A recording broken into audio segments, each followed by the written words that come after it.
من يهده الله فلا مضل له ومن يضلل فلا هادي له وأشهد أن لا إله إلا الله وحده لا شريك له وأشهد أن محمدا عبده ورسوله اللهم صل على محمد وعلى آل محمد كما صليت على إبراهيم وعلى آل إبراهيم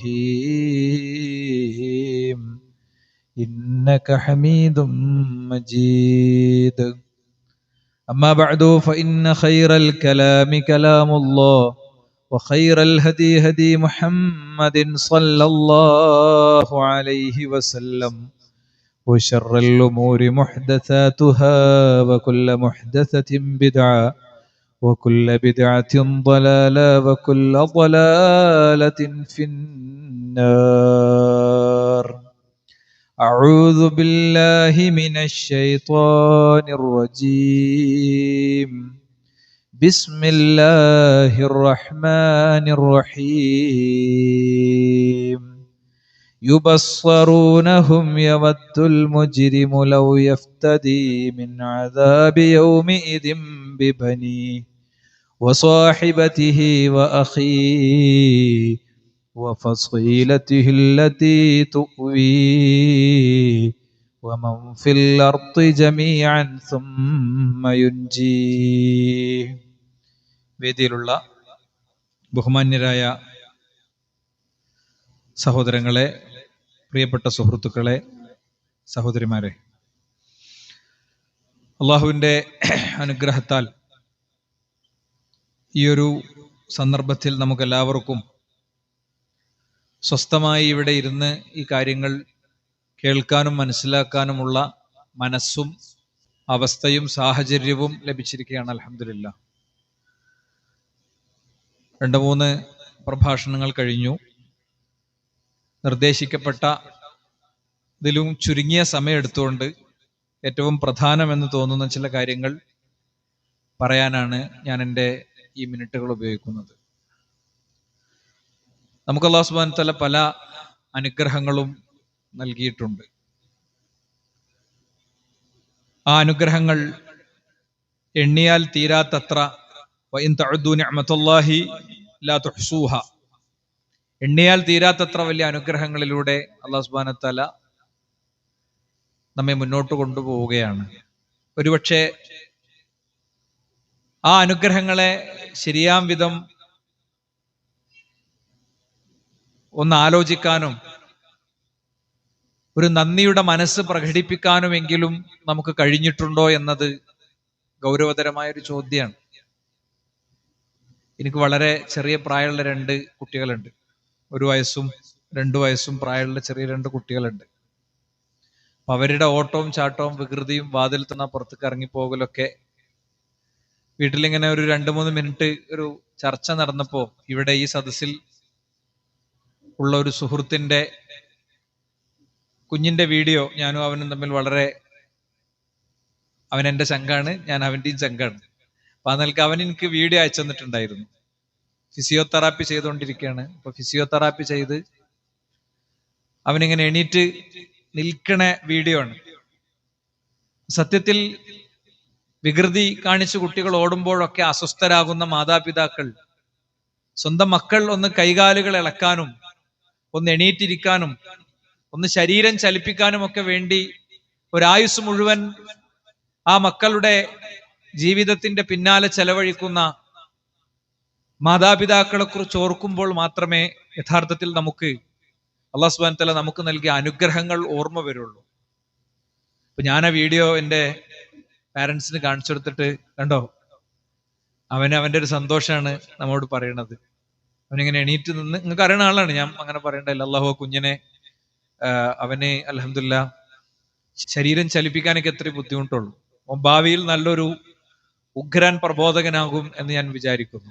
വേദികളിൽ നിന്ന് സമൂഹത്തോട് സംസാരിക്കുന്ന ഇസ്ലാമിന്റെ വെളിച്ചം ജനപഥങ്ങൾക്ക് കൈമാറുന്ന ഒരു നല്ല ദാഴിയാക്കിയ കുട്ടി അല്ലാഹു സുബ്ഹാനഹു വ തആല മാറ്റുമാറാകട്ടെ എന്ന് ഞാൻ ആത്മാർത്ഥമായിട്ട് പ്രാർത്ഥിക്കുകയാണ്.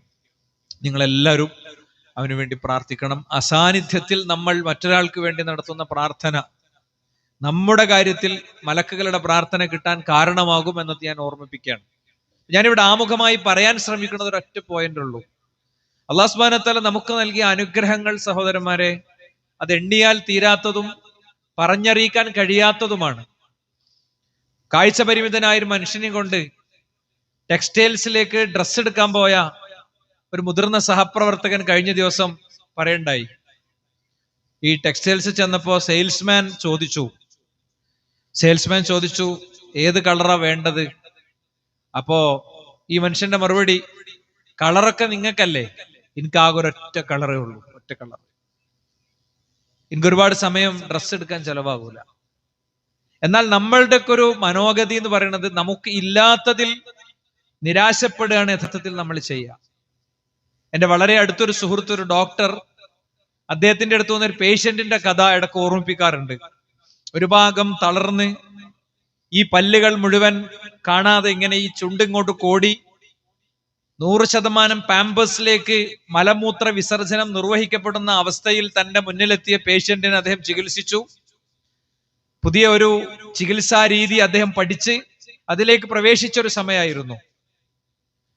അപ്പോ ശരീരത്തിൽ ഓപ്പറേഷൻ ഒന്നും ചെയ്യാതെ ഞരമ്പിന്റെ ഉള്ളിലൂടെ പ്രത്യേക രീതിയിലുള്ള ചികിത്സയാണ്. ഒക്കെ കഴിഞ്ഞ് ഈ പേഷ്യന്റിനെ ഡിസ്ചാർജ് ചെയ്യുമ്പോൾ തന്റെ ആദ്യത്തെ പേഷ്യന്റ് എന്നുള്ള നിലക്ക്, ഈ ഹോസ്പിറ്റലിൽ ആദ്യത്തെ പേഷ്യന്റ് എന്നുള്ള നിലക്കുള്ള ഒരു എക്സൈറ്റ്മെന്റ് ഉണ്ടാവുമല്ലോ. അപ്പൊ അദ്ദേഹത്തെ ഇങ്ങനെ വണ്ടി കയറ്റാൻ വേണ്ടി അദ്ദേഹം ചെന്നപ്പോ കാറിന്റെ സീറ്റിൽ ഇരുന്നിട്ട് അദ്ദേഹം പറഞ്ഞത്രേ, ഡോക്ടറിന്റെ ഈ വിരലിന്റെ തരിപ്പ് ചെറുക്കാൻ മാറിയിട്ടില്ല. ഇത് മൊത്തം അടിച്ചു പോയ ആളാണ്. അപ്പോൾ അദ്ദേഹത്തിന് ഈ മാറാത്ത തരിപ്പിനെ കുറിച്ചാണ്, മാറിയതിനെ കുറിച്ചും ലഭിച്ചതിനെ കുറിച്ചും പലപ്പോഴും മനുഷ്യൻ ആലോചിക്കുന്നില്ല എന്നുള്ളത് ഒരു അടിസ്ഥാന കാര്യമാണ്.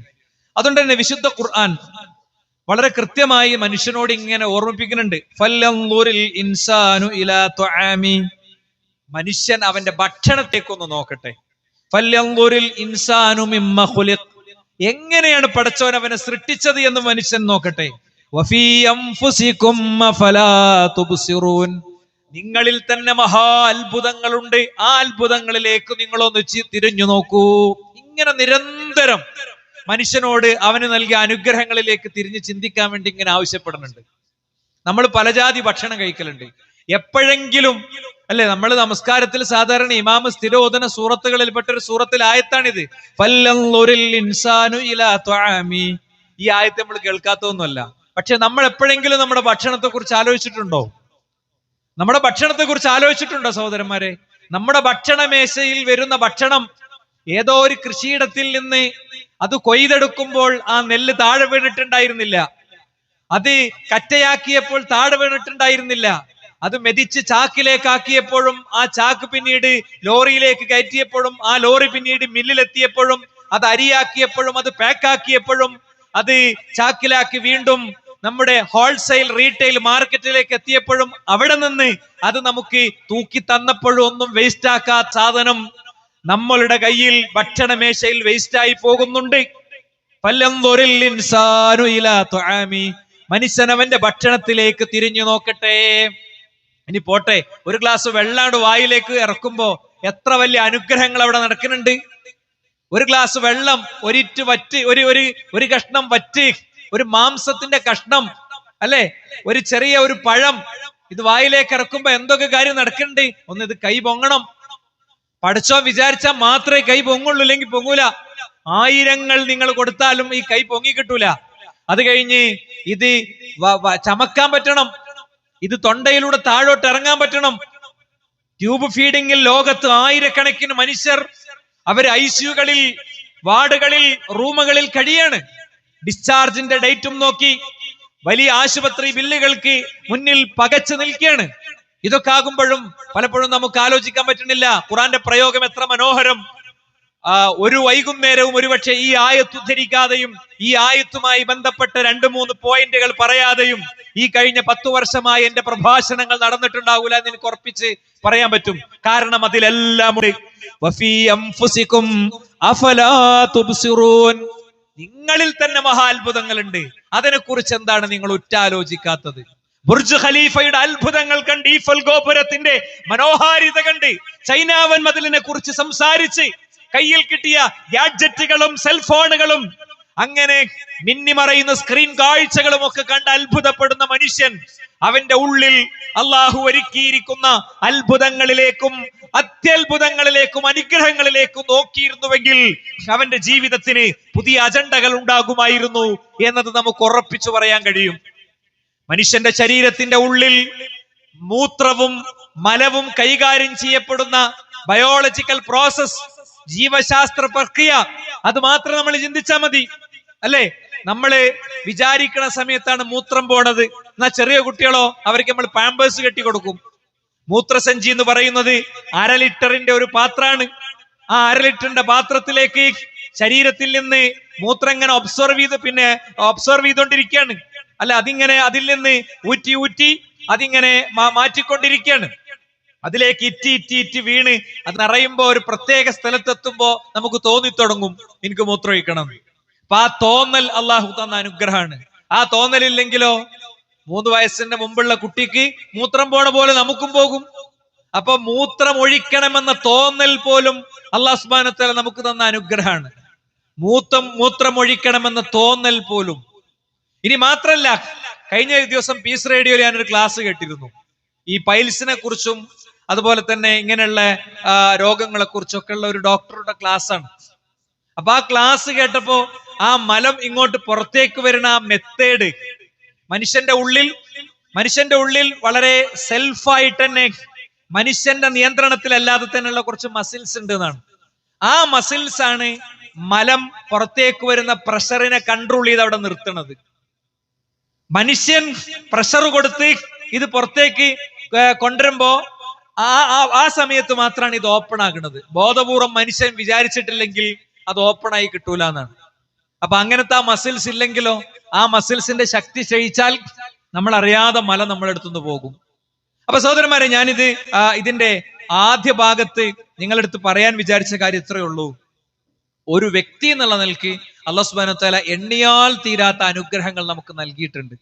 അതിന് നമ്മൾ എന്താ തിരിച്ചു കൊടുക്കുന്നത്? ഈ അനുഗ്രഹങ്ങൾ ഓരോന്നും ആലോചിക്കുമ്പോൾ അള്ളാഹു അക്ബർ ആണെന്ന് മനസ്സിലാവും. മനുഷ്യന്റെ തലച്ചോറിന്റെ ഉള്ളിൽ 590 കിലോമീറ്റർ നീണ്ടു നിവർന്നു കിടക്കുന്ന ഞരമ്പുകൾ, രക്തക്കുഴലുകൾ ഉണ്ട് എന്നറിയുമ്പോ, മനുഷ്യ ശരീരത്തിലെ മൊത്തം രക്തക്കുഴലുകൾക്ക് ഈ ഭൂമിയേക്കാൾ വ്യാസമുണ്ടെന്നറിയുമ്പോ, ഞാൻ എൻ്റെ ഒരു ഖുതുബയിൽ സാന്ദർഭികമായി ഇത് പറഞ്ഞപ്പോ ഭാര്യന്റെ നിർബന്ധം കൊണ്ട് മാത്രം പള്ളിയിൽ വരുന്ന ഒരു ശ്രോതാവ് ഉണ്ടായിരുന്നു എനിക്ക്. ഭാര്യ കരഞ്ഞു പറയും മൂപ്പരോട്, അതുകൊണ്ടാ ഒരു പള്ളിയിൽ വരുന്നത്. മൂപ്പർ അതിൽ അങ്ങനെ 100% വിശ്വസിക്കുന്നില്ല. അപ്പൊ അദ്ദേഹം നല്ലൊരു ക്രിട്ടിസൈസർ ആയിരുന്നു. ഖുത്ബയെ ക്രിട്ടിസൈസ് ചെയ്താൽ ഇങ്ങനെ അഭിപ്രായം പറയും. അപ്പൊ എനിക്കും ഭയങ്കര സൗകര്യം മൈക്രോ ലെവൽ മൂപ്പര് വിലയിരുത്തി പറഞ്ഞു തരും കേട്ടോ. മൂപ്പര് ആകെ വരുന്നത് ഏകദേശം അതിന് വേണ്ടിയാ. പക്ഷെ അദ്ദേഹത്തോട് ഒരിക്കൽ പോലും ഞാൻ അമർഷമോ മടുപ്പോ ഒന്നും പറഞ്ഞിട്ടില്ല. അദ്ദേഹത്തിന്റെ ഒക്കെ കേൾക്കും. എന്നെ എഡിറ്റ് ചെയ്യാനും എന്റെ സംസാരത്തെ കേൾക്കുന്ന അദ്ദേഹത്തെ പോലുള്ള ഒരു ഓഡിയൻസിന്റെ മുന്നിൽ എന്റെ പ്രഭാഷണങ്ങൾ മെച്ചപ്പെടുത്താൻ അത് ഉപകരിക്കുമല്ലോ. ഒരു ദിവസത്തെ അദ്ദേഹത്തിന്റെ മൗലവീജാതി തള്ളരുത്. എന്താ, ഭൂമിയെക്കാളും വ്യാസമുണ്ട് മനുഷ്യന്റെ മൊത്തം ശരീരത്തിലെ ഞരമ്പുകൾ എടുത്താൽ എന്ന് പറഞ്ഞപ്പോ ഞാൻ അതിന്റെ എല്ലാ ലിങ്കും അദ്ദേഹത്തിന് കൊടുത്തു. സയന്റിഫിക് സ്റ്റഡീസ് ഒക്കെ കൊടുത്തപ്പോൾ അദ്ദേഹം ഭയങ്കര സോറി പറഞ്ഞു. എനിക്ക് നല്ലൊരു അവസരം. ഞാൻ അദ്ദേഹത്തോട് പറഞ്ഞു, നിങ്ങളുടെ ഓരോ ചിന്തയും ഇതുപോലെ വ്യാജമാണ്. ഭയങ്കര സംഭവം എഴുതിയിട്ടല്ലേ നിങ്ങൾ ഇത്രയും കാലം പറഞ്ഞതൊക്കെ, അതേപോലെ വ്യാജമാണ്. അതുകൊണ്ട് നിങ്ങൾ പഠിക്കണം. അടുത്ത ആഴ്ച നിങ്ങൾ ഖുത്ബ ശരിക്ക് കേൾക്കാനും മനസ്സിലാക്കാനും വരും. അദ്ദേഹം ഇൻഷാ അല്ലാഹ് അടുത്ത ആഴ്ച മുതൽ ഞാൻ കേൾക്കാനും മനസ്സിലാക്കാനും വരാന്ന് പറഞ്ഞു. എന്തിനാ അവിടെ കോട്ട് ചെയ്തെന്നറിയോ? മനുഷ്യന്റെ ശരീരത്തിലെ ഞരമ്പുകൾ ഈ ഭൂമിയെക്കാളും വ്യാസമുണ്ട് എന്ന് ഞാൻ പറഞ്ഞത് അബദ്ധത്തിൽ ഞാൻ പറഞ്ഞ ഒന്നല്ല, നിങ്ങളെ ബോധ്യപ്പെടുത്താൻ കൂടി വേണ്ടി പറഞ്ഞ. ഇത്രയും സങ്കീർണമായ ഞരമ്പുകൾ നമുക്ക് നൽകി ആദരണീയനായ ഹാരിസ് ബിൻ സലീം, അള്ളാഹു അദ്ദേഹത്തിന്റെ രോഗത്തിന് എത്രയും പെട്ടെന്ന് ശമനം കൊടുക്കട്ടെ. ഹൃദയത്തിലെ ഏറ്റവും പ്രധാനപ്പെട്ട ബ്ലഡ് പമ്പിയുന്ന ഞരമ്പിന് ഒരു വിള്ളൽ വന്ന് അദ്ദേഹം രോഗചികിത്സയിലാണ് അല്ലെ. ആ നിമിഷം മുതൽ കേരളം അദ്ദേഹത്തിന് വേണ്ടി പ്രാർത്ഥിച്ചുകൊണ്ടിരിക്കുകയാണ്, സംഘടനാ വ്യത്യാസമില്ലാതെ. എന്താ കാര്യം? ആരാണെങ്കിലും സുഹൃത്തുക്കളെ, ഒരു നിമിഷത്തിൽ വരുന്ന ഒരു ചെറിയ പ്രശ്നം മതി, അവിടെ അള്ളാഹു അക്ബറാന്ന് നമുക്ക് മനസ്സിലാകും. അൽഹംദുലില്ലാ നമ്മൾ അറിയാതെ പറഞ്ഞു പോകും. ജീവിതം മുഴുവൻ അള്ളാഹുവിന് വേണ്ടി സമർപ്പിക്കും. എങ്കിൽ ഞാൻ പറയുന്നു, ഇതിൽ ഏറ്റവും വലിയ അനുഗ്രഹം എന്താ അറിയോ? ഏറ്റവും വലിയ അനുഗ്രഹം വിശുദ്ധ ഖുർആൻ പറയാണ്, വലാകിന്നല്ലാഹ ഹബ്ബബ ഇലൈക്കുമുൽ ഈമാന വസയ്യനഹു ഫീ ഖുലൂബിക്കും വകറഹ ഇലൈക്കുമുൽ കുഫ്ര വൽ ഫുസൂഖ വൽ ഇസ്യാൻ ഉലൈക ഹുമുർ റാഷിദൂൻ വലാകിന്നല്ലാഹ ഹബ്ബബ ഇലൈക്കുമുൽ ഈമാൻ. കണ്ണും കാതും കൈയും കിഡ്നിയും കരളും കാഴ്ചയും അത്ഭുതങ്ങളും പിന്നെ പൂവാടിയും പൂമ്പാറ്റയും ആകാശവും ഭൂമിയും സർവം നൽകിയതിലേറെ ഏറ്റവും വലിയ അനുഗ്രഹം വലാകിന്നല്ലാഹ ഹബ്ബബ ഇലൈക്കുമുൽ ഈമാൻ, വിശ്വാസത്തോടും ഇസ്ലാമിനോടും നിങ്ങൾക്ക് അവൻ ഇഷ്ടത്തെ ഉണ്ടാക്കി തന്നു. വസയ്യനഹു ഫീ ഖുലൂബിക്കും, നിങ്ങളുടെ ഹൃദയത്തിൽ അവൻ അതിനെ അലങ്കാരമാക്കി നിർവഹിച്ചു തരികയും ചെയ്തു. വകറഹ ഇലൈക്കുമുൽ കുഫ്ര വൽ ഫുസൂഖ വൽ ഇസ്യാൻ, തമ്മാടിത്തങ്ങളോടും പിന്നെ അഹങ്കാരങ്ങളോടും ധിക്കാരങ്ങളോടും കുഫറിനോടുമുള്ള ഒരു വെറുപ്പിനെ നിങ്ങളുടെ ഹൃദയത്തിൽ അവൻ ഉണ്ടാക്കി തന്നു. ഉലൈക ഹുമുർ റാഷിദൂൻ, ഇങ്ങനെ ചിന്തിക്കാൻ കഴിയുന്നവരാണ് നേർമാർഗത്തിലെത്തിപ്പെട്ടവർ. ഫദ്ലം മിനല്ലാഹി വനിഅമ വല്ലാഹു അലീമുൻ ഹകീം, ഇത് അല്ലാഹുവിന്റെ ഏറ്റവും മഹത്തരമായ അനുഗ്രഹം തന്നെയാണ്. നിങ്ങൾ ആലോചിച്ച് നോക്കൂ സുഹൃത്തുക്കളെ, ഇസ്ലാമാകുന്ന ഈ വെളിച്ചവും പ്രകാശവും നമുക്ക് കിട്ടി. മഹാനായ റസൂലുള്ളാഹി സ്വല്ലല്ലാഹി അലൈഹി വസല്ലം തങ്ങൾ അബൂ ത്വാലിബ് മരിക്കുന്ന സമയത്ത് അദ്ദേഹത്തിന്റെ അരികിലേക്ക് ഓടിയെത്തുന്നുണ്ട്. ഖുൽ യാ അമ്മീ ലാ ഇലാഹ ഇല്ലല്ലാഹ് ഉഹാജു ബിക ഇൻദല്ലാഹ്, എന്റെ പ്രിയപ്പെട്ട പിതൃവ്യ, നിങ്ങൾ ലാ ഇലാഹ ഇല്ലല്ലാഹ് ഒന്ന് പറയ്, നിങ്ങൾക്ക് വേണ്ടി അള്ളാഹുവിന്റെ കോടതിയിൽ എനിക്കൊന്ന് വാദിച്ചു നോക്കാൻ വേണ്ടിയിട്ടാണ്. ജീവിതം മുഴുവൻ തന്റെ ജ്യേഷ്ഠന്റെ പുത്രന് വേണ്ടി ചെലവാക്കിയ അബൂ ത്വാലിബ്, അല്ലെങ്കിൽ അനിയന്റെ പുത്രന് വേണ്ടി ചെലവാക്കിയ അബൂ ത്വാലിബ് റസൂലുള്ളാഹി സ്വല്ലല്ലാഹി അലൈഹി വസല്ലം തങ്ങളെ സംരക്ഷിച്ചു. ചരിത്രത്തിൽ അധികമാർക്കും സംരക്ഷിക്കാൻ കഴിയാത്ത, മറ്റാർക്കും സംരക്ഷിക്കാൻ കഴിയാത്ത സംരക്ഷണമാണ് കൊടുത്തതെങ്കിലും പ്രിയപ്പെട്ടവരെ, അദ്ദേഹം വിശ്വാസിയല്ലാതെ ജീവിതം അവസാനിച്ചപ്പോ നിറക്കണ്ണുകളോടുകൂടെ ഖുറൈശികളുടെ തറവാട്ട് വീട്ടിന്റെ മുറ്റത്തേക്ക് ഇറങ്ങുന്ന പ്രവാചകന്റെ കണ്ണീരിൽ നിന്ന് പഠിക്കണം നമ്മൾ. നമുക്ക് കിട്ടിയ ഹിദായത്തിന്റെ മഹത്വം. അദ്ദേഹത്തിന് അല്ലാഹു സുബ്ഹാനഹു വ തആല ഒരു ചെരുപ്പ് കൊടുക്കുന്നതാണ്. ആ ചെരുപ്പ് അദ്ദേഹം അണിഞ്ഞാൽ തലങ്ങനെ പൊട്ടിത്തെറിച്ചുകൊണ്ടിരിക്കും, തീനാളങ്ങൾ കൊണ്ട് പൊട്ടിത്തെറിച്ചുകൊണ്ടിരിക്കും. എന്താ കാര്യം? അദ്ദേഹത്തിന് ഇസ്ലാമാകുന്ന നന്മ കിട്ടിയില്ല, തൗഹീദാകുന്ന നന്മ കിട്ടിയില്ല.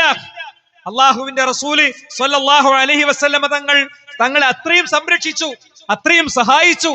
പ്രവാചകന്റെ കൂടെ മലയടിവാരത്തിൽ പോയി ജനം ബഹിഷ്കരിച്ച പ്രവാചകന്റെ കൂടെ ചേർന്നു. ഖുറൈശികളുടെ തറവാട്ടിലെ കാരണവർ വാർദ്ധക്യത്തിന്റെ വേദനകളെ മറന്നുകൊണ്ട് അത്രയൊക്കെ ചെയ്തിട്ടും അദ്ദേഹത്തിന് ഈ വെച്ചം കിട്ടിയില്ല. അതിൽ നിന്ന് ലോകത്തിനുള്ള പാഠം എന്താ? വിശ്വാസരംഗത്ത് വരുന്ന ഏതേത് വൈകല്യങ്ങൾ ഉണ്ടെങ്കിലും ആ വൈകല്യങ്ങൾ നമ്മളെ സംബന്ധിച്ചിടത്തോളം നമുക്കുണ്ടാക്കുന്ന നഷ്ടത്തിന്റെ വിശാലതയെയാണ് യഥാർത്ഥത്തിൽ ഈ വചനം പഠിപ്പിക്കുന്നത്. അതുകൊണ്ട് തന്നെ പ്രിയപ്പെട്ടവരെ, നമ്മുടെ വിശ്വാസത്തിൽ എന്തെങ്കിലും തകരാറുകളുണ്ടോ, നമ്മുടെ വിശ്വാസത്തിൽ എന്തെങ്കിലും കുഴപ്പങ്ങളുണ്ടോ, നമ്മുടെ വിശ്വാസത്തിന് എന്തെങ്കിലും പ്രശ്നങ്ങളുണ്ടോ എന്നത് പരിശോധനാ വിധേയമാക്കുക എന്നത് ഓരോരുത്തരുടെയും അടിസ്ഥാന കാര്യമാണ്. പക്ഷെ നാട്ടിലെന്താ നടക്കുന്നത്? നാട്ടിൽ നടക്കുന്നത് ബാക്കി കാര്യങ്ങളൊക്കെ ശരിക്കും പരിശോധിക്കും. ഒരു ഭൂമി വാങ്ങുകയാണെങ്കിൽ അതിന്റെ ആധാരമൊക്കെ ഓനിങ്ങനെ വായിച്ചു നോക്കണണ്ടാ തോന്നും. ഓന് പണ്ട് ആധാരമായിട്ടായിരുന്നു പണിയുന്നത്. പോരാ, അവന് പലരിടത്തും കൊണ്ടുപോയിട്ട് ഇത് ഉറപ്പുവരുത്തും. വീട്ടിന്റെ മുന്നിൽ ഒരു മത്സ്യക്കച്ചവടക്കാരൻ വന്ന 100 റുപ്യ എടുത്ത് മത്തി വാങ്ങുമ്പോ അത് തലങ്ങും വിലങ്ങും നോക്കിയിട്ടേ വാങ്ങുള്ളൂ. പഴം വാങ്ങുമ്പോ, പച്ചക്കറി വാങ്ങുമ്പോ ഒക്കെ പരിശോധിച്ചു വാങ്ങണ മനുഷ്യൻ വിശ്വാസവും നിലപാടും സമീപനമൊക്കെ സ്വീകരിക്കുന്നിടത്ത് അത് വാപ്പ മതി, വാപ്പാന്റേത് മതി. ഞങ്ങൾ ഇവിടെ ഇങ്ങനെ മഹല്ലായിട്ട് പണ്ട് ഇങ്ങനെ നദുവത്തുൽ മുജാഹിദീൻ രൂപീകരിക്കണ മുമ്പേ ഉള്ള ഒരു കമ്മിറ്റി മഹല്ലൊക്കെ ആയിട്ട് ഇങ്ങനെ പോരുകയാണ്, അത് മതി. അല്ലെങ്കിൽ ലെറ്റർ പേഡ് മതി, സംഘടന മതി. ഇത് വ്യത്യസ്ത കോലത്തിലും ഭാവത്തിലും സമൂഹത്തിലെ വ്യത്യസ്തരായ മനുഷ്യരുടെ മനസ്സിൽ അതങ്ങനെ രൂഢമൂലമായി നിലനിൽക്കുകയാണ്. സ്വന്തം നിലപാടുകളെ പറിച്ചെടുക്കാനും പരിശോധിക്കാനും പലപ്പോഴും മനുഷ്യർക്ക് പറ്റുന്നില്ല, അല്ലേ? എന്താ? വിശുദ്ധ ഖുർആൻ വളരെ കൃത്യമായി മക്കയിലെ അവിശ്വാസി സമൂഹത്തിന്റെ നിലപാടുകളെ വിലയിരുത്തുന്നത് നമുക്ക് കാണാൻ കഴിയും. എന്താ ഖുർആൻ പറഞ്ഞത്?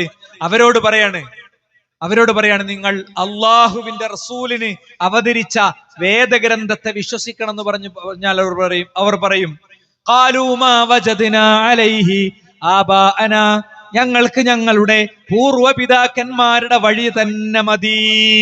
ഞങ്ങൾക്ക് വേറൊന്നും വേണ്ട. അവരൊരിക്കലും പഠിക്കാനും മനസ്സിലാക്കാനും തയ്യാറല്ല. അവർ കാര്യങ്ങളെ ഗ്രഹിക്കാനും തിരുത്താനും തയ്യാറല്ല. അവരവരുടെ നേതാക്കന്മാരുടെ കാരണവന്മാരുടെ പണ്ഡിതന്മാരുടെ കാര്യങ്ങളെ കുറിച്ചാണ് സംസാരിക്കുക. എങ്കിൽ ഖുർആൻ പറയാണ്, അവസാനം പരലോകത്ത് വരുമ്പോ നരകത്തിലേക്ക് മനുഷ്യനെ തള്ളുമ്പോ മലക്കുകൾ, നരകത്തിന്റെ കാവൽക്കാരായ മലക്കുകൾ ചോദിക്കുന്നുണ്ട്, അലം യഅതികും നദീർ, നിങ്ങൾക്ക് മുന്നറിയിപ്പുകാർ വന്നിട്ടില്ലായിരുന്നോ മനുഷ്യന്മാരെ? അവര് പറയുന്നു, ഖാലൂ ബലാ ഖദ് ജഅനാ നദീർ, ഞങ്ങൾക്ക് മുന്നറിയിപ്പുകാർ വന്നിട്ടുണ്ടായിരുന്നു. ഫകദ്ദബനാ, അപ്പോൾ ഞങ്ങൾ അവരെ നിരാകരിക്കുകയും നിഷേധിക്കുകയുമാണ് ചെയ്തത്. എന്നിട്ട് അവസാനം അവർ സങ്കടം പറയാണ്, ലൗ കുന്നാ നസ്മഉ ഔ നഅഖിലു മാ കുന്നാ ഫീ അസ്ഹാബിസ് സഈർ, നമ്മളെങ്ങാനും പഠിക്കുകയും ചിന്തിക്കുകയും ചെയ്തിരുന്നെങ്കിൽ നമുക്ക് ഈ ഗതി വരികയില്ലായിരുന്നു.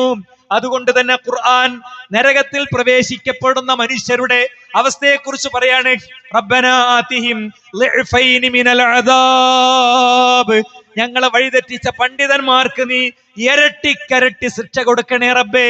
വൽഇനുഹും ലഅനൻ കബീറാ, അവരെ നീ ശപിക്കുകയും ചെയ്യണേ പടച്ചോനേ. ഈ ഗതികേട് സുഹൃത്തുക്കളെ ഉണ്ടാകരുത്. ഈ ഗതികേട് തൗഹീദിന്റെ പുറത്തു നിൽക്കുന്ന ജനസമൂഹങ്ങൾ, അവര് വാപ്പാന്റെ വാപ്പ അവർക്ക് റാത്തീബ് ചൊല്ലിയിട്ടുണ്ട്, അവർ നബിദിനാഘോഷിച്ചിട്ടുണ്ട് എന്നൊക്കെ വിശ്വസിച്ച് വിഷയം പഠിക്കാൻ തയ്യാറാകാത്തവർക്ക് മാത്രല്ല ബാധകം. മറിച്ച് നമ്മളിങ്ങനെ ഒരു മഹല്ലും കമ്മിറ്റി ആയിട്ടൊക്കെ ഇങ്ങനെ പോകുമ്പോ അതന്നെ മതി എന്ന് ചിന്തിക്കുന്നവർക്ക് ഇത് ബാധകമാണ്.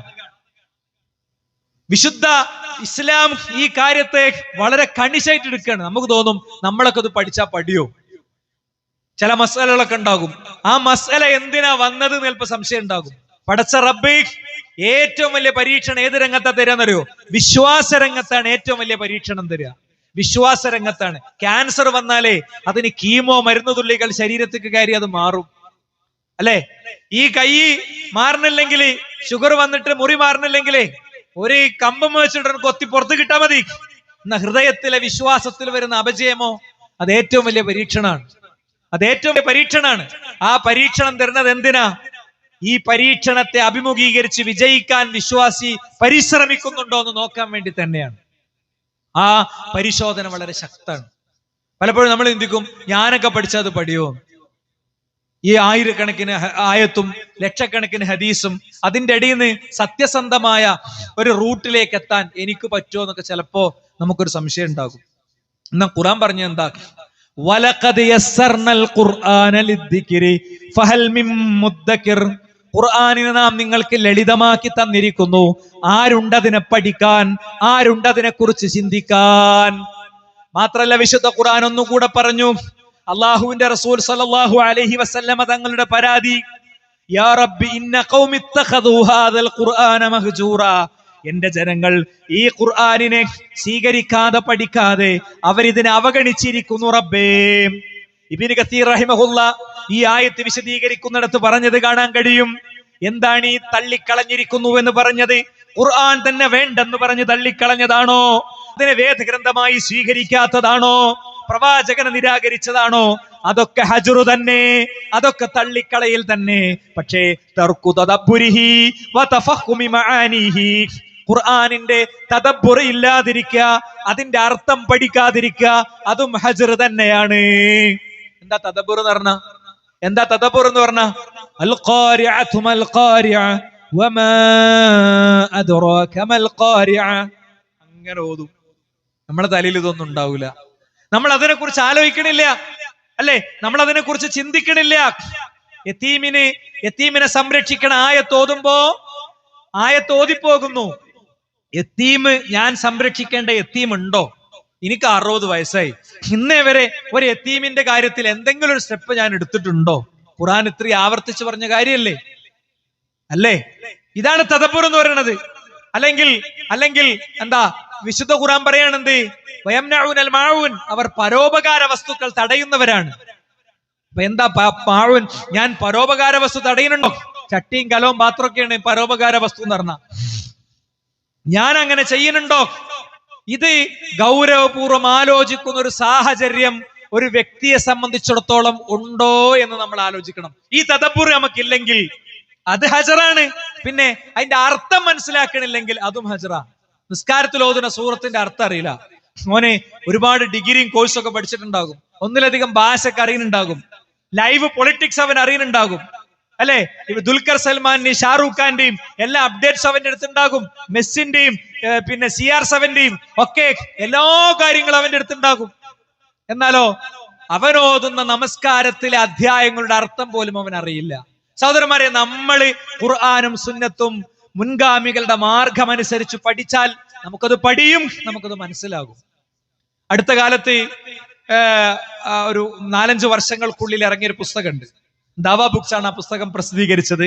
പുസ്തകത്തിന്റെ പേര് എന്റെ പ്രിയപ്പെട്ട മമ്മിക്ക് എന്നാണ്.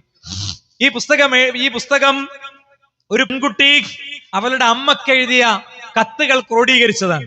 പൂനെയിലെ, ഞാൻ എന്റെ സ്പീച്ചിൽ കോട്ട് ചെയ്യുന്ന ഒരു സംഭവമാണിത്. നമുക്ക് ഡയറക്റ്റ് വിഷയം മനസ്സിലാകുന്ന ഒരു വിഷയമാണ്. എന്താ, അവരുടെ പൂനെയിലെ അവരുടെ ജോലി സ്ഥലത്ത് ജോലി ചെയ്യുന്നതിന്റെ ഇടയ്ക്ക് അവരെടുത്ത് അവര് പിന്നെ ഒരു ഹിന്ദു പെൺകുട്ടി, ആ ഹിന്ദു പെൺകുട്ടിയെ ഈ ക്രിസ്ത്യാനിയായ ഈ പെൺകുട്ടി അവരിങ്ങനെ പ്രബോധനം നടത്തുകയാണ്. കുറച്ചൊരു ട്രോളി ഇട്ട്, നിനക്കൊക്കെ ഭയങ്കര സുഖല്ലേ, നിനക്കൊക്കെ ആയിരക്കണക്കിന് ദൈവങ്ങളല്ലേ എല്ലാ കാര്യത്തിനും. അപ്പൊ ഈ അമുസ്ലിമായ പെൺകുട്ടിക്ക്, ഹിന്ദുവായ പെൺകുട്ടിക്ക് അത് തിരി പൊള്ളിയപ്പോ അവള് പറഞ്ഞു, നീ എന്തൊക്കെ പറഞ്ഞാലും എന്നെ സംബന്ധിച്ചിടത്തോളം നീ ഒരുപാട് ദൈവങ്ങൾ ഉണ്ടെന്ന് പറഞ്ഞാലും നിനക്കുണ്ടല്ലോ 3 ദൈവം. മുസ്ലിങ്ങളെ നീ നോക്ക്, അവർക്ക് ഒറ്റ ദൈവമേ ഉള്ളൂ, ഒറ്റ ദൈവം. അത് അവളെ വല്ലാതെ സ്വാധീനിച്ചു. അവളെ ഖുറാൻ ഡൗൺലോഡ് ചെയ്തു, ഖുറാൻ വായിക്കാൻ തുടങ്ങി. വിശുദ്ധ ഖുറാനിലെ സൂറത്തു മാഇദയിലെ 73-ാമത്തെ ആയത്തെത്തിയപ്പോ 82-ാമത്തെ ആയത്തെത്തിയപ്പോ അവിടെ ഉള്ളത് എന്താ? വഇദാ സമിഉ മാ ഉൻസില ഇലർ റസൂലി തറാ അയ്യുനുഹും തഫീദു മിനദ് ദമഇ മിമ്മാ അറഫൂ മിനൽ ഹഖ് യഖൂലൂന റബ്ബനാ ആമന്നാ എന്ന് തുടങ്ങുന്ന വിശുദ്ധ ഖുർആനിലെ വചനം, അവര് അള്ളാഹുവിന്റെ പ്രവാചകനിൽ നിന്ന് അവതരിപ്പിക്കപ്പെട്ട സത്യസന്ദേശം കേൾക്കുമ്പോൾ അവരുടെ കണ്ണുകളിൽ നിന്ന് കണ്ണീർ തുള്ളികൾ ചാലിട്ടൊഴുകുന്നത്, ആ സത്യം അവർ സ്വീകരിക്കുന്നത്. റബ്ബേ പുറത്തു തരണേ, നിന്റെ വഴി സ്വീകരിച്ച സത്യവിശ്വാസത്തിന്റെ വഴിയിൽ പ്രവേശിച്ച ആളുകളിൽ ഞങ്ങളെ നീ ഉൾപ്പെടുത്തണേ എന്ന് അവര് പറയുന്നത് നിനക്ക് കാണാൻ കഴിയും നബിയേ. ഈ ആയത്ത് ഓതിയപ്പോ, ഈ ആയത്തിന്റെ ട്രാൻസ്ലേഷൻ വായിച്ചപ്പോ ആ കുട്ടി പറയാ, എന്റെ കണ്ണിങ്ങനെ കണ്ണീരൊഴുകണത് ഞാൻ കണ്ടു. തഫ്സീർ വായിച്ചപ്പോ പ്രവാചകന്റെ കാലത്തെ ക്രൈസ്തവ സമൂഹത്തെ വേദം നൽകപ്പെട്ട ആളുകളെ കുറിച്ചാണ് ഇതെന്ന് കൂടി മനസ്സിലായപ്പോ ഞാൻ ഇസ്ലാം സ്വീകരിച്ചു. അവൾ മദ്രസ പോയിട്ട് അവർക്ക് ഇത് കിട്ടിയത്. സത്യാന്വേഷണത്തിന്റെ വഴിയിൽ പ്രാർത്ഥനയോടെ ഇടപെടുന്ന ആർക്കും സുഹൃത്തുക്കളെ അള്ളാഹുവിന്റെ ദീനിനെ ശരിയായി മനസ്സിലാക്കാൻ കഴിയുന്നുള്ള കാര്യത്തിൽ യാതൊരു സംശയവുമില്ല. അതുകൊണ്ട് തന്നെ നമ്മളൊക്കെ ഇവിടെ മനസ്സിലാക്കേണ്ട അടിസ്ഥാനപരമായ ഒരു കാര്യം എന്താണെന്നറിയോ? അടിസ്ഥാനപരമായ ഒരു കാര്യം, വേറെ എന്തൊക്കെ ഉണ്ടെങ്കിലും അസ്ലിൽ പഴിച്ചൊരു വ്യക്തിക്ക് വലിയ നഷ്ടങ്ങളുണ്ട്. ഈ സദസ്സിൽ എന്നെ കേൾക്കുന്നവരോടും ഇവിടെ ചുറ്റുവട്ടത്തു നിന്ന് എന്നെ കേൾക്കുന്നവരോടൊക്കെ ഞാൻ പറയാണ്, ഏതാനും ആയത്തുകളിലൂടെ ഹദീസുകളിലൂടെ ഞാൻ കടന്നു പോവുകയാണ്. അത് വെച്ച് നമ്മൾ വിലയിരുത്തണം. എന്താ, പ്രവാചകന്റെ സ്വഭാവത്ത് ഉൾപ്പെടെയുള്ളവർക്ക് അവർക്ക് അവരുടെ ജീവിതത്തിലും വിശ്വാസത്തിലും പ്രശ്നങ്ങൾ വരുമോ എന്നുള്ള ഭയമുണ്ടായിരുന്നു, ശരിയായ ഭയമുണ്ടായിരുന്നു. നോക്കൂ നിങ്ങൾ, മഹാനായ യൂസുഫ് നബി അലൈഹി സ്വലാം, അദ്ദേഹത്തിന് എല്ലാ അധികാരങ്ങളും എല്ലാ സ്വാധീനങ്ങളും കിട്ടി, തന്റെ ജീവിതത്തിന്റെ തിളക്കമുള്ള ഒരു പോയിന്റിലെത്തി. പിതാവിനെ കിട്ടി, സഹോദരങ്ങളെ കിട്ടി, സർവരെയും തിരിച്ചു കിട്ടി. അപ്പൊ അദ്ദേഹം നടത്തുന്ന പ്രാർത്ഥന എന്താണ്? തവഫനി മുസ്ലിമൻ വൽഹിഖനി ബിസ്സാലിഹീൻ. പടച്ചോനെ, എന്നെ നീ മുഅ്മിനായി മരിപ്പിക്കണേ, എന്നെ നീ മുഅ്മിനായി മരിപ്പിക്കണേ, എന്നെ നീ സ്വാലിഹീങ്ങളിൽ ചേർക്കണേ എന്നാണ്. ഇബ്രാഹിം നബി അലൈഹിസ്സലാം, അദ്ദേഹത്തിന് വളരെ ചെറിയ പ്രായത്തിൽ നുബുവത്ത് കിട്ടി. പിന്നെ അദ്ദേഹത്തെ റസൂലാക്കി, അള്ളാഹു അദ്ദേഹത്തെ കൂട്ടുകാരനാക്കി, അദ്ദേഹത്തിന് അള്ളാഹു സുഹ്ഫ് കൊടുത്തു, സൃഷ്ടി രഹസ്യങ്ങൾ കാണിച്ചു കൊടുത്തു. എല്ലാ ഒരുപാട് തെരഞ്ഞെടുപ്പുകൾക്ക് വിധേയനായ, ഒരുപാട് അനുഗ്രഹങ്ങൾ കിട്ടിയ പ്രവാചകൻ, അദ്ദേഹം പ്രാർത്ഥിച്ചത് എന്നെയും എന്റെ സന്തതി പരമ്പരകളെയും നീ വിഗ്രഹാരാധനയിൽ നിന്ന് കാത്തുരക്ഷിക്കണേ എന്നാണ്. അതുകൊണ്ടാണ് അള്ളാഹുവിന്റെ റസൂൽ പറഞ്ഞത് എന്താ, ഒരു വ്യക്തിയിലേക്ക് ശിർക്ക് ഏറ്റവും ഗോപ്യമായിട്ടാണ് കയറി വരിക, ശിർക്ക് ഏറ്റവും സൂക്ഷ്മമായിട്ടാണ് കയറി വരിക. എന്താ, കറുത്ത രാത്രിയിൽ ഇരുണ്ട പാറയിലൂടെ ഒരു ഉറുമ്പ് വരുന്നതിനേറെ സൂക്ഷ്മമായി ശിർക്ക് ജീവിതത്തിലേക്ക് വരുന്ന സാഹചര്യങ്ങളെ കൃത്യമായി ഓർമ്മപ്പെടുത്തിയിട്ടുണ്ട്. ശിർക്കിന്റെ വ്യത്യസ്ത വകഭേദങ്ങളെ സംബന്ധിച്ച് ഇത്തരം കാര്യങ്ങൾ പണ്ഡിതന്മാർ പഠിപ്പിച്ചിട്ടുണ്ട്. അതുകൊണ്ട് ഞാൻ വളരെ സേഫാണ്, ഞാൻ ഒരിക്കലും ഇത്തരം കാര്യങ്ങളിലേക്കൊന്നും എത്തുകയില്ല എന്നൊരിക്കലും നമ്മൾ വിചാരിക്കരുത്. എന്താ കാര്യം എന്നറിയോ? ഞാൻ ഒരു ഉദാഹരണം പറയാം. മുഹീദ്ദീൻ ഷേഖെ കാക്കണേ, ബദരീങ്ങളെ രക്ഷിക്കണേ പ്രാർത്ഥിക്കുന്നത് ശിർക്കാണെന്ന് വിശ്വസിക്കുന്ന ഒരാളും, ബദരീങ്ങൾ വിളിച്ചാൽ റാത്തീബ് ഓതിയാൽ ഖുതുബിയത്ത് ഓതിയാൽ അത് ശിർക്കാണെന്ന് വിശ്വസിക്കുന്ന ഒരാളും, ബദരീങ്ങൾ സഹായിക്കും എന്ന് വിശ്വസിച്ചാൽ അത് ശിർക്കാണ് എന്ന് വിശ്വസിക്കാൻ പറ്റാത്ത ഒരവസ്ഥയ്ക്കെത്തി എങ്ങനെ ഉണ്ടാവും? ബദരീങ്ങൾ സഹായിക്കുന്നു ഇവിടുന്ന് വിശ്വസിച്ചാൽ അത് ശിർക്കാണ്. ഞാൻ പറയുന്നത് മുജാഹിദ് പ്രസ്ഥാനത്തിലെ വിവാദങ്ങൾ ഉണ്ടാക്കിയ ഏറ്റവും വലിയ നഷ്ടം എന്താ അറിയോ? തൗഹീദിന്റെ അസ്ലും അടിത്തറയും ഒക്കെ തിരുത്തപ്പെട്ടപ്പോ സംവാദവേദികളിൽ വെച്ച് പരസ്യമായി എതിർചേരിയോട് പറഞ്ഞത് പ്രാർത്ഥിച്ചാലേ ശിർക്കാവുകയുള്ളൂ, വിശ്വസിച്ചാൽ ശിർക്കാവുകയില്ല എന്നാ. ജിന്നും മലക്കും പ്രാർത്ഥന കേൾക്കുന്ന, നിങ്ങൾ അവരെ വിളിച്ചാൽ നിങ്ങളുടെ വിളി അവർ കേൾക്കുകയില്ലെന്നത് ശരിയാം വിധം അത് ഒരു മഖ്ലൂക്കും കേൾക്കുകയില്ല എന്ന് ആവർത്തിച്ച് വേദികളിൽ നിന്ന് പറഞ്ഞവർക്ക് ഇങ്ങനെ പറയേണ്ടി വന്നത്. അതവർ വിശ്വസിച്ചിട്ട് പറഞ്ഞാലും മാച്ച് ടൈറ്റ് ആക്കാൻ വേണ്ടി പറഞ്ഞാലും ഒക്കെ ആരെയും ശിർക്കാരോപിക്കാൻ വേണ്ടി പറഞ്ഞല്ല. നമ്മൾ അറിയാതെ നമ്മൾ ഈ കെണികളിൽ എങ്ങനെ എത്തിപ്പെടാൻ നമ്മൾ ശരിയാം വിധം മനസ്സിലാക്കണം. യഥാർത്ഥത്തിൽ ഒരു വിശ്വാസിയെ സംബന്ധിച്ചിടത്തോളം ആ വിശ്വാസി നിരന്തരം റബ്ബിനോട് സംസാരിക്കുന്നവനാകണം. നമുക്ക് അങ്ങനെ നിരന്തരം പ്രാർത്ഥിക്കുന്ന ഒരു രീതിയുണ്ടോ? സുഹൃത്തുക്കളെ, അള്ളാഹുവുമായി നമ്മൾ എത്രത്തോളം കണക്റ്റഡ് ആണ് നോക്കൂ നിങ്ങൾ. ജനങ്ങളിൽ ഏറ്റവും വലിയ അശക്തൻ പ്രാർത്ഥനയിൽ ശക്തി ഇല്ലാത്തവനാണ്, പ്രാർത്ഥിക്കാൻ കഴിയാത്തവനാണ്. ചില ആളുകൾ ഇരുന്നാല് ഇങ്ങനെ പ്രാർത്ഥന തുടങ്ങിയിട്ട് അത് അങ്ങനെ പോകുക എവിടേക്കെങ്കിലും. പടച്ചോനൊന്ന് മൈൻഡ് ചെയ്ത് മനസ്സു കൊടുത്ത് ദുആ ചെയ്യാൻ കഴിയാത്തൊരു സാഹചര്യം ഉണ്ടെങ്കിൽ അതിന് ശരിയായ ചില കാരണങ്ങളുണ്ട്. നമ്മുടെ പാപമാണ് നമ്മളെ വേട്ടയാടുന്നത്, നമ്മുടെ തിന്മയാണ് നമ്മളെ വേട്ടയാടുന്നത്. കാരണം എന്താ അറിയോ? ഈ പാപങ്ങളുടെ ഏറ്റവും വലിയ ഒരു പ്രശ്നമായി പണ്ഡിതന്മാർ രേഖപ്പെടുത്തിയത് ശൈഖ് ഇബ്നുൽ ഖയ്യിം റഹിമഹുല്ലാ പാപത്തിന്റെ ആസാറുകൾ അറിഞ്ഞെടുത്ത് അദ്ദേഹം പറഞ്ഞിട്ടുണ്ട്, പാപമുള്ള ഒരു വ്യക്തിക്ക് പ്രാർത്ഥനയിൽ യാതൊരു ആസ്വാദനം കിട്ടൂല. എന്തെല്ലാം മനോഹരമായ ദിക്റുകളുണ്ട് അല്ലെ? നമ്മൾ വണ്ടിക്കൺ കയറി ഇരിക്കുമ്പോ അല്ലാഹുമ്മ ഇന്നാ നസ്അലുക ഫീ സഫരിനാ ഹാദാ അൽ ബിർറ വത്തഖ്വ വമിനൽ അമലി മാ തർദാ അല്ലാഹുമ്മ ഹവ്വിന അലൈനാ സഫറനാ വത്വി അന്നാ ബഅദഹ അല്ലാഹുമ്മ അൻത സ്വാഹിബു ഫിസ് സഫർ വൽ ഖലീഫത്തു ഫിൽ അഹ്ലി വൽ മൽ. എന്തൊരു പ്രാർത്ഥനയാണ് സുഹൃത്തുക്കളെ. പ്രാർത്ഥനയുടെ അവസാനം എന്താ? അല്ലാഹുവേ ദുരന്ത കാഴ്ചകളിൽ നിന്നും എന്നെ നീ കാക്കണേ പടച്ചോനെ, എന്റെ വീട്ടിലേക്ക്, എന്റെ അഹ്ലിലേക്ക് ഞാൻ ശരിയാവിധം മടങ്ങണേ പടച്ചോനെ. ഒരു ആംബുലൻസിൽ, അധികം ബഹളമുണ്ടാക്കാത്ത ആംബുലൻസ് അങ്ങനെ എന്റെ വീട്ടുമുറ്റത്ത് എത്തിയ ഒരു ഫ്രീസറിൽ നിന്ന് എന്റെ മൃതശരീരം പുറത്തേക്ക് എടുത്തു വെച്ച് ആരുടെയൊക്കെയോ തോളിൽ ഇങ്ങനെ ആടിത്തൂങ്ങി എന്റെ പെണ്ണ് വന്ന് എനിക്ക് ചൂടുള്ള ചുംബനം നൽകി. അവൾ ആൾക്കൂട്ടത്തിലേക്ക് തിരിച്ചു പോകുമ്പോൾ അവളെ വിധവയെന്ന് ജനം വിളിച്ച്, മനോഹരെന്ന് വിളിച്ച്, എന്റെ കുട്ടികൾക്ക് സംരക്ഷണങ്ങളില്ലാതെ കിനാവിന്റെ കൊട്ടാരങ്ങൾ അടർന്നു വീണ് ഒന്നുമല്ലാത്തവനാക്കി എന്നെ മാറ്റല്ലേ എന്നാണ് ആ പ്രാർത്ഥനന്റെ അർത്ഥം അല്ലെ? കണ്ണൊന്നു മാളി, ഞാൻ എന്റെ കയ്യിൽ നിന്ന് വണ്ടി പോയി, ഞാൻ ഒടുങ്ങരുത് എന്നാണ് ആ പ്രാർത്ഥനയുടെ അർത്ഥം. നമുക്ക് പക്ഷേ പ്രാർത്ഥനയുടെ ടേസ്റ്റ് കിട്ടുന്നില്ല.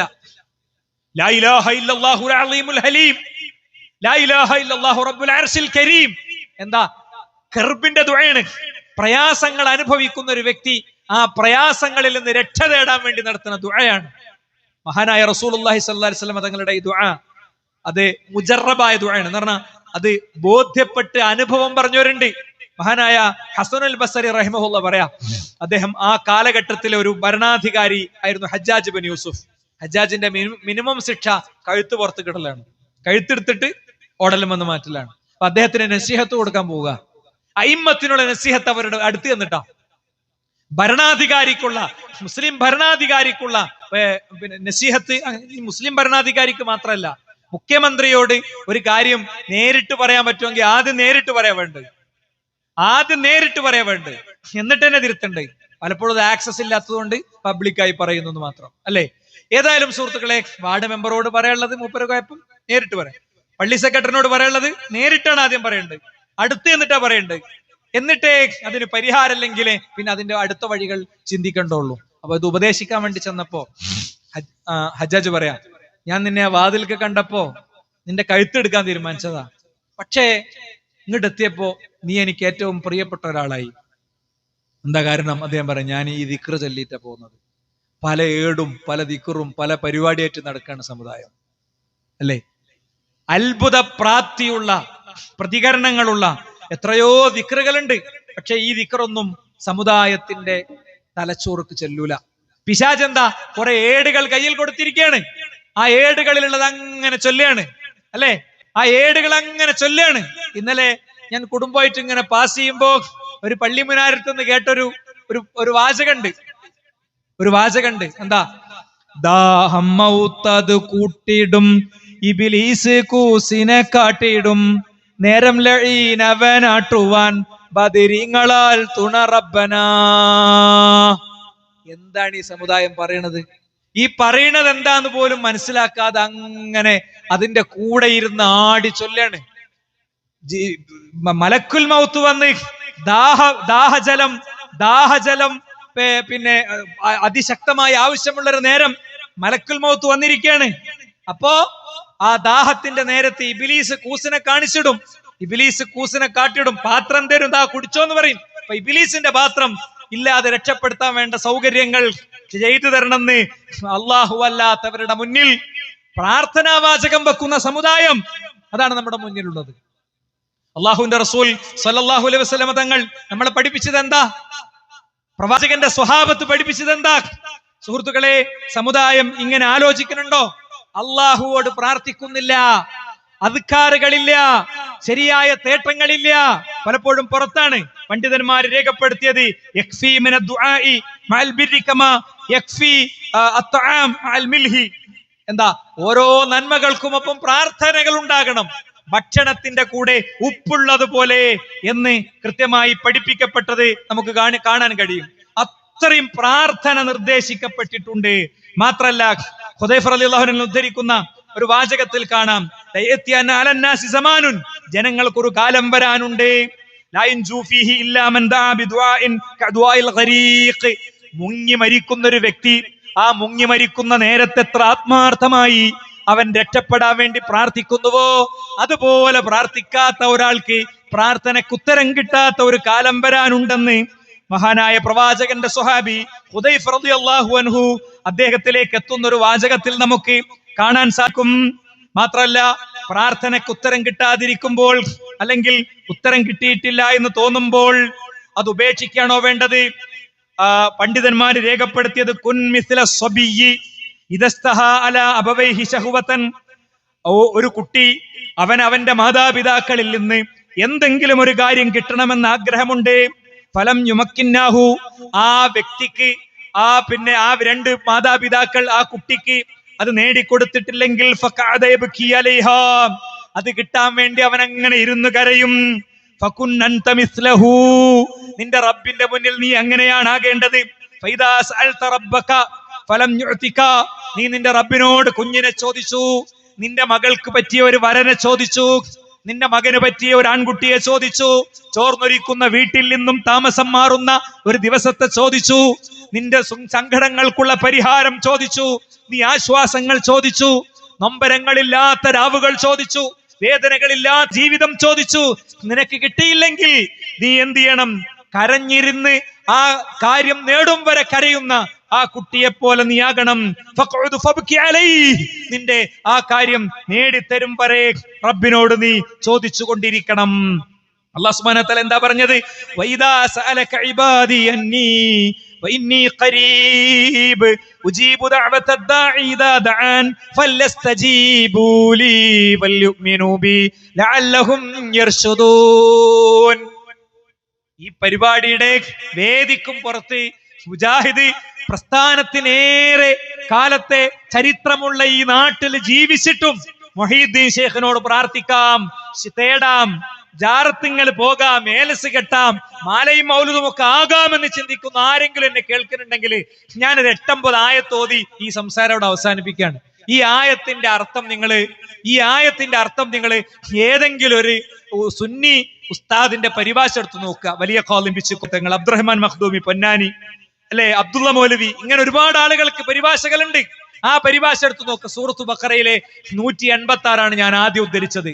എന്റെ അടിമകൾ നബിയെ, അങ്ങയോടെന്നെ കുറിച്ച് ചോദിച്ചാൽ അങ്ങ് പറയണം, ഇന്നി ഖരീബ്, ഞാൻ സമീപസ്ഥനാണെന്ന്.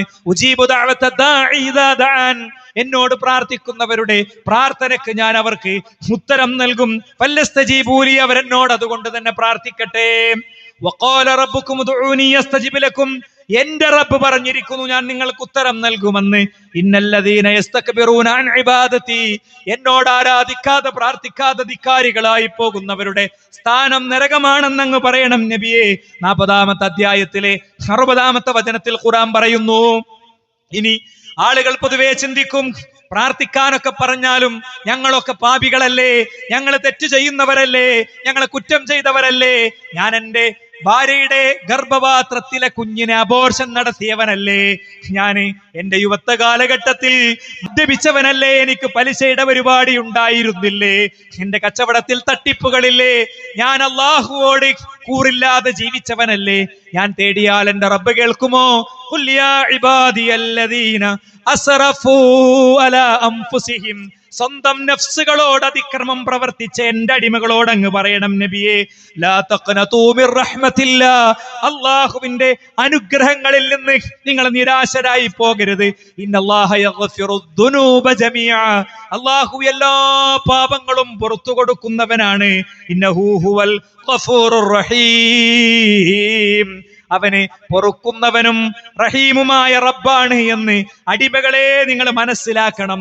ഈ പാപങ്ങൾ എത്രത്തോളം പൊറുക്കും ആ വ്യക്തി?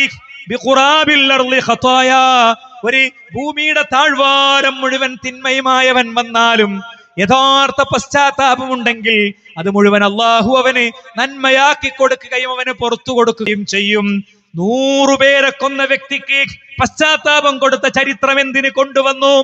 പാപിയാണ് നീ, കുറ്റക്കാരനാണ് നീ, പാപത്തിന്റെ പരിഹാരത്തിന് പടപ്പുകളെ പിടിക്കാതെ പോയാൽ നിനക്ക് രക്ഷയില്ലെന്ന പിശാചിന്റെ കെണിയിൽ ലോകത്തൊരു വ്യക്തിയും പെടാതിരിക്കാനാണ് ചരിത്രത്തിലേതോ ഒരു നാട്ടിലെ ഏതോ ഒരു ഗ്രാമാന്തരീക്ഷത്തിൽ സംഭവിച്ച ഒരു ചരിത്രത്തെ പ്രവാചകന്റെ നാവിലൂടെ മനുഷ്യ ചരിത്രത്തിന് വേണ്ടി ഉദ്ധരിക്കപ്പെട്ടത്. പ്രിയപ്പെട്ടവരെ, 100 പേരെ കൊന്നിട്ടും ആ വ്യക്തി തൗബ ആഗ്രഹിച്ചുകൊണ്ട് പലായനം ചെയ്ത് നാട് വിട്ടു പോകുമ്പോ തൗബ ചെയ്ത ആ വ്യക്തി പിന്നീട് 1 മണിക്കൂർ പോലും നിസ്കരിച്ചും നോമ്പ് നോറ്റും ദിക്ർ ചൊല്ലിയും ജീവിച്ചിട്ടില്ല, ആ നാട്ടിലെത്തിയിട്ടില്ല.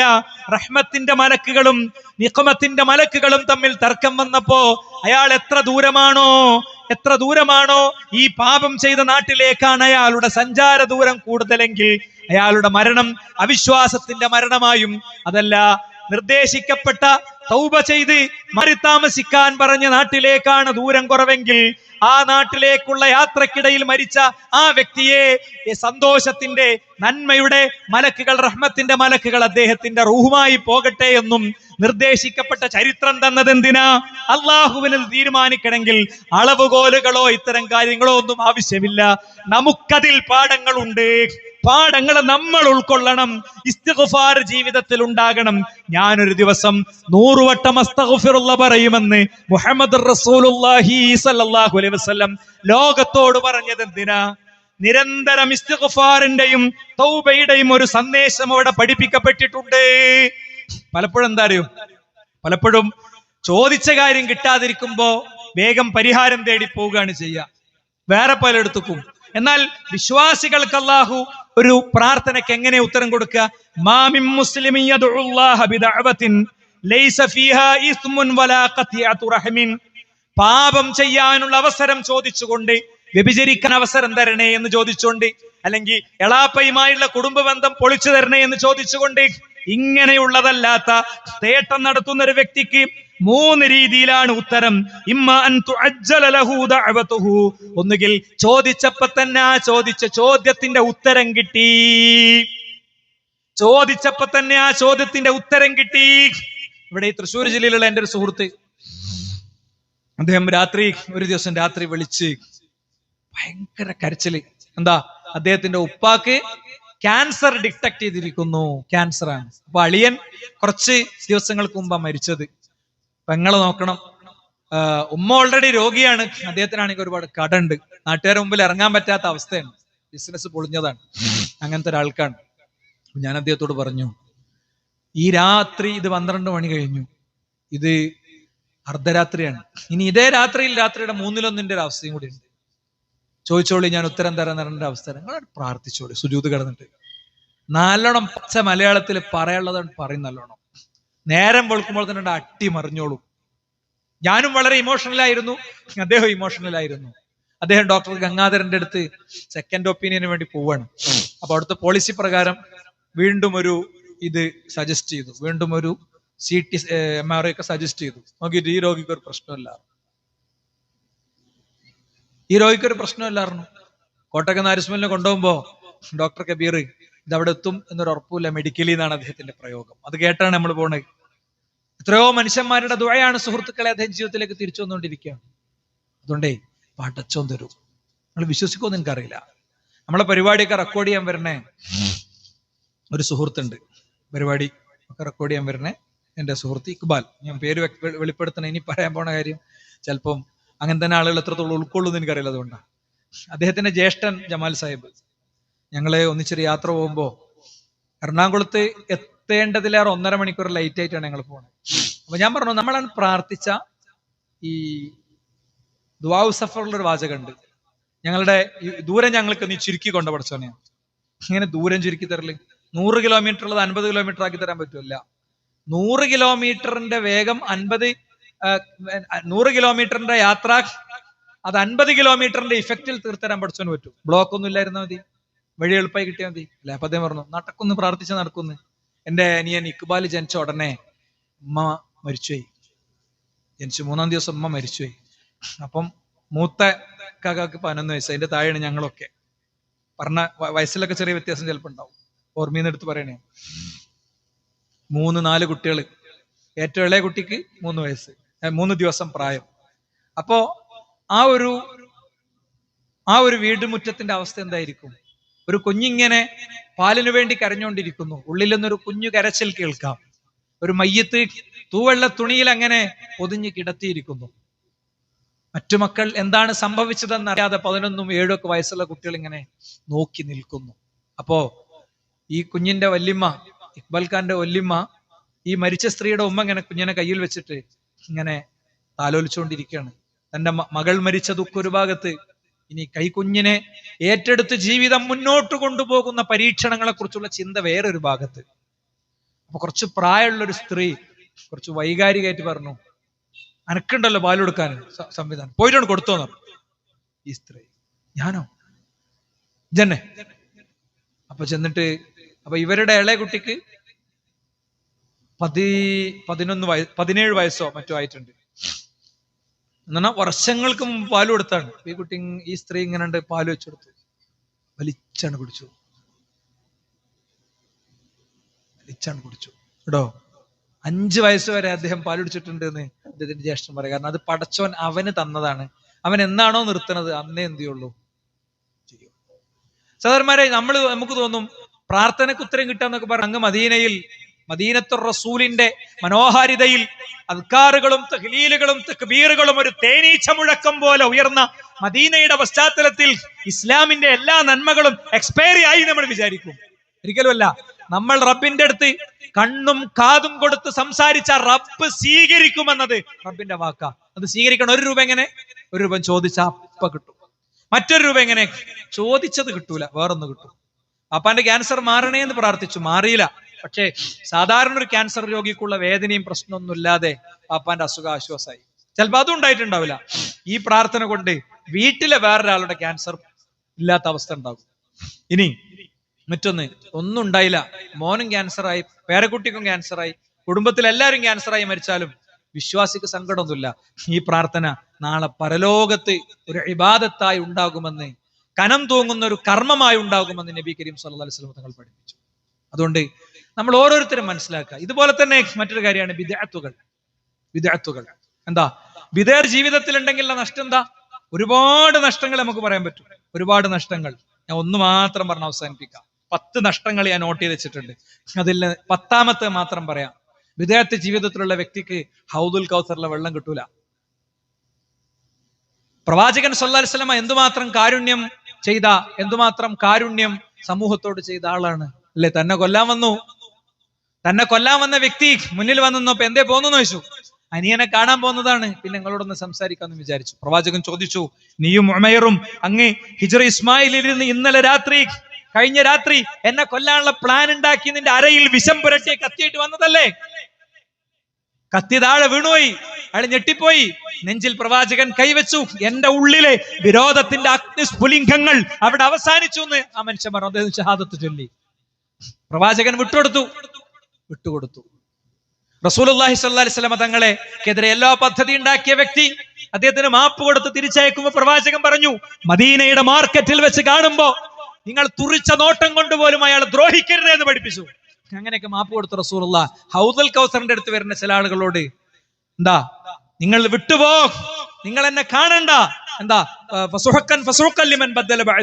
എനിക്ക് ശേഷം ദീനിൽ പുത്തൻ ചര്യകൾ ഉണ്ടാക്കിയവരെ ദൂരെ പോയെന്ന് പറഞ്ഞ് ആട്ടി ഓടിക്കും എന്നാണ്.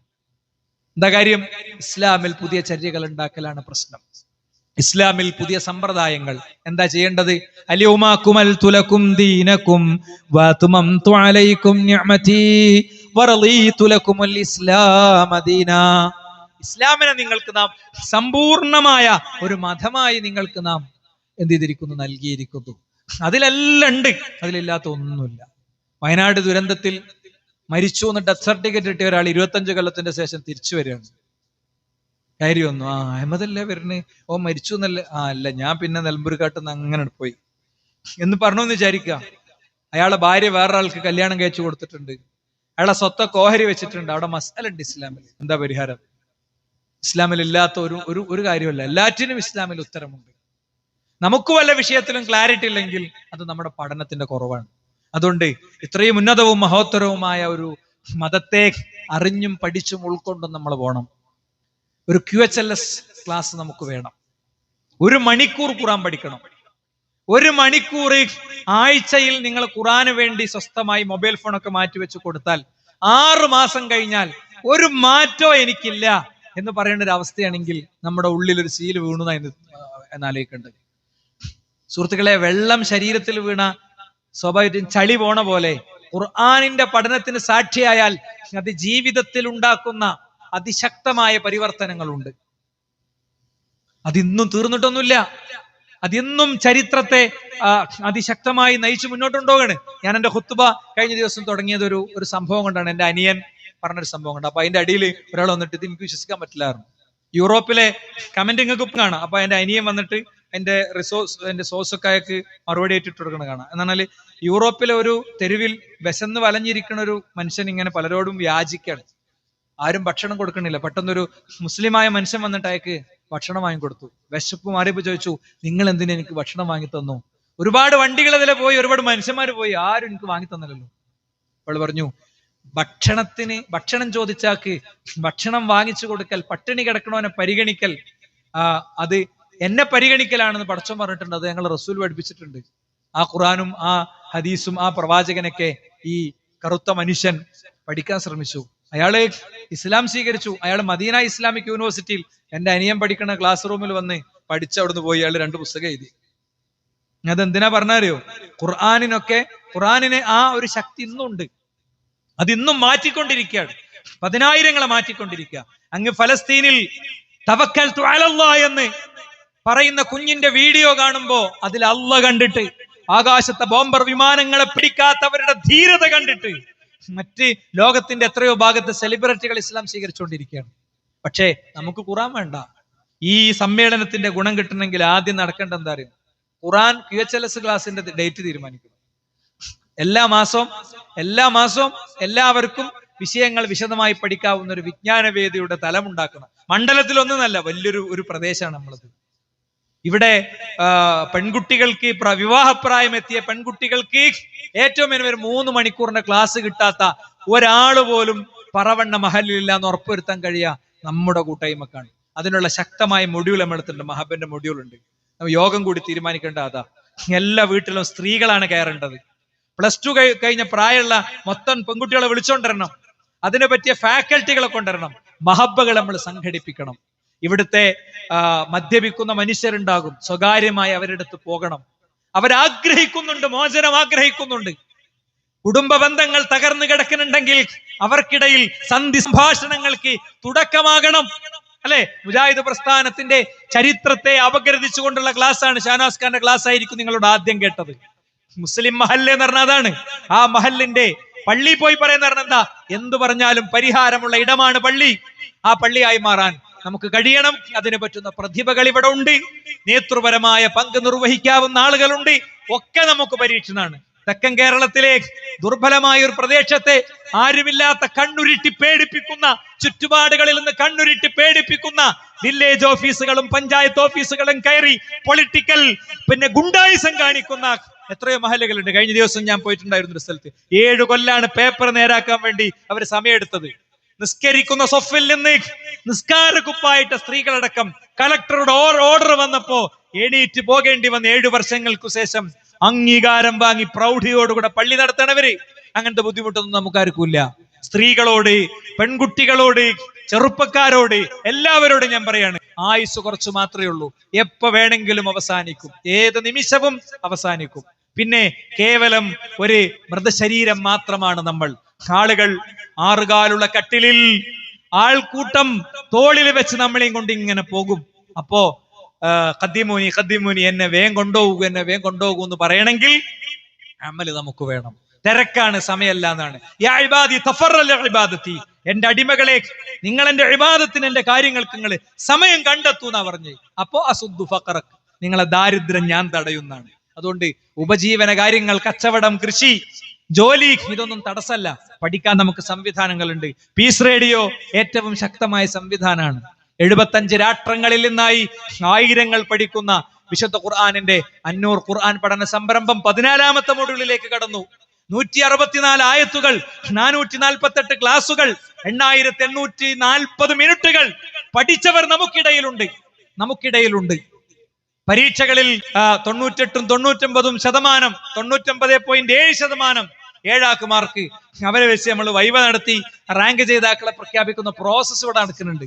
ഇതിന്റെയൊക്കെ മധ്യത്തിലൂടെ ഒന്നിനും നേരം കിട്ടാതെ ഫോണിൽ തോണ്ടി യൂട്യൂബ് മാലിന്യങ്ങൾക്കിടയിൽ ജീവിതം ചെലവിട്ടവരായി അവസാനിക്കേണ്ടതല്ല നമ്മുടെ ജീവിതമെന്ന് ഓരോരുത്തരും മനസ്സിലാക്കുക. ഈ പരിപാടി ഭംഗിയായി സംഘടിപ്പിച്ച എന്റെ സഹപ്രവർത്തകരെ പ്രത്യേക അഭിനന്ദിക്കുന്നു. അള്ളാഹു നമ്മിൽ നിന്ന് സ്വീകരിക്കുമാറാകട്ടെ. അവന്റെ യഥാർത്ഥ വിശ്വാസികളിൽ, മുത്തഖീങ്ങളിൽ അവൻ നമ്മെ ഉൾപ്പെടുത്തുമാറാകട്ടെ. ലാ ഇലാഹ ഇല്ലല്ലാഹ് എന്ന കലിമത്ത് തൗഹീദിനെ സാക്ഷാത്കരിച്ച് ജീവിതം മുന്നോട്ട് കൊണ്ടുപോകാനും അവസാനം മരിക്കാനുമുള്ള തൗഫീഖ് അള്ളാഹു നൽകുമാറാകട്ടെ. കാസർഗോഡ് നമ്മുടെ ഒരു സഹപ്രവർത്തകന്റെ 2 കുട്ടികൾ ഇന്ന് ആക്സിഡന്റിൽ മരണപ്പെടുകയുണ്ടായി. അദ്ദേഹത്തിന്റെ ഭാര്യയും ബാക്കി മക്കളൊക്കെ ഗുരുതരാവസ്ഥയിൽ ആശുപത്രിയിലാണ്. മരിച്ച ആ 2 കുഞ്ഞുങ്ങൾക്കും അള്ളാഹു, ആ 2 കുട്ടികൾക്കും അള്ളാഹു സ്വർഗം പ്രദാനം ചെയ്യുമാറാകട്ടെ, മഗ്ഫിറത്തിനെ കൊടുക്കുമാറാകട്ടെ. രോഗശയ്യയിലുള്ള അപകടാവസ്ഥയിലുള്ള ആളുകൾക്ക് അള്ളാഹു അതിൽ നിന്ന് തിരിച്ച് വരാനുള്ള തൗഫീഖിനെ കൊടുക്കുമാറാകട്ടെ. ജപ്പാനിലാണ് അദ്ദേഹം. ഞാൻ വിളിച്ചപ്പോ എനിക്ക് ടിക്കറ്റ് കിട്ടിയിട്ടില്ല മൗലവി എന്ന് പറഞ്ഞിരുന്നു. അദ്ദേഹത്തിന് ടിക്കറ്റ് പെട്ടെന്ന് ശരിയാകാനും നാട്ടിലേക്ക് മടങ്ങാനും ഈ നഷ്ടം 100% നേട്ടമാണെന്ന ബോധ്യത്തോടു കൂടെ കൂടുതൽ കരുത്തോടെ മുന്നോട്ട് പോകാനും ഒക്കെയുള്ള തൗഫീഖ് അള്ളാഹു അദ്ദേഹത്തിനും കുടുംബത്തിനും ഒക്കെ പ്രദാനം ചെയ്യുമാറാകട്ടെ. ഇതുപോലത്തെ അപകടങ്ങളിൽ നിന്നും പൊടുന്നനെ ഉണ്ടാകുന്ന നഷ്ടങ്ങളിൽ നിന്നും ഒക്കെ അള്ളാഹു നമ്മളെല്ലാവരെയും കാത്തുരക്ഷിക്കുമാറാകട്ടെ. അല്ലാഹുമ്മ ഗ്ഫിർ ലിൽ മുഅ്മിനീന വൽ മുഅ്മിനാത്ത്, അല്ലാഹുമ്മ അഇസ്ൽ ഇസ്ലാം വൽ മുസ്ലിമീൻ വദിൽ ഇശ്റക വൽ മുശ്രിക്കീൻ. ആമീൻ ആമീൻ ബിറഹ്മതിക യാ അർഹമർ റഹീമീൻ. അൽഹംദുലില്ലാഹി റബ്ബിൽ ആലമീൻ.